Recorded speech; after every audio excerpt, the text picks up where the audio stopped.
बोला ये जानू बड़ा तू कौन हाल में, बोला ये जानू बड़ा तू कौन हाल में।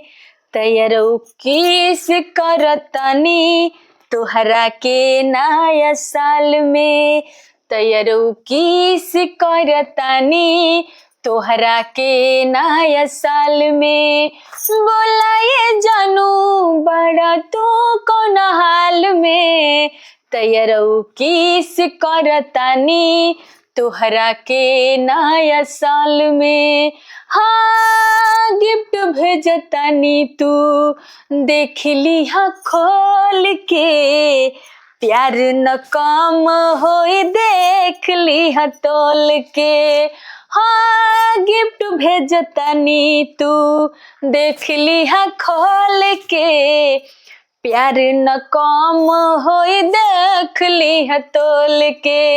देखे खातिर मन तोहके करे वीडियो कॉल में, देखे खातिर मन तोहके करे वीडियो कॉल में।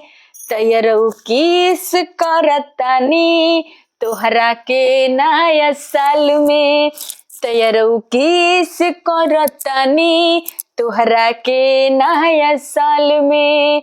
हाँ दीपक दीवाना भइल बाड़े बेगाना, परदीप प्यारा स्वयं रो तरताना।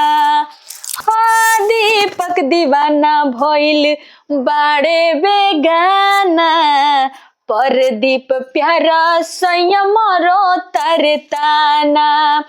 तरानिया भरतारी, तरानिया भरतारी सैया के फंस के जाल में, तरानिया भरतारी सैया के फंस के जाल में।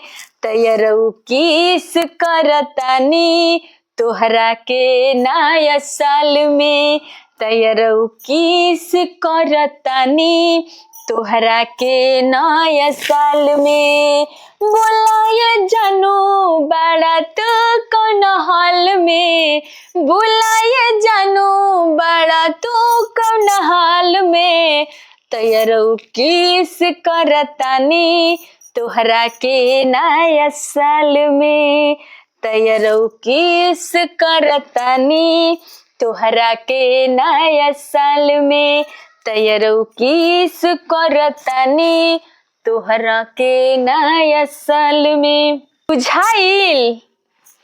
नमस्ते प्रणाम, हम गायिका रानी रागनी और आप लोगन के बीच में नए साल के गाना लेके आइल बनी। तो आप लोग के बीच में टूटी फूटी जीवन भी हमारा आवाज बा आप लोग के बीच में गईले बानी। तो अगर आप लोगन के अच्छा लगी तो कमेंट में जरूर बताइब जा कि गीत आप लोगन के कैसन लागल ह, और हमके कमेंट के इंतजार रहेला और बहुत खुशी होला आप लोग कमेंट करे नहीं जाता।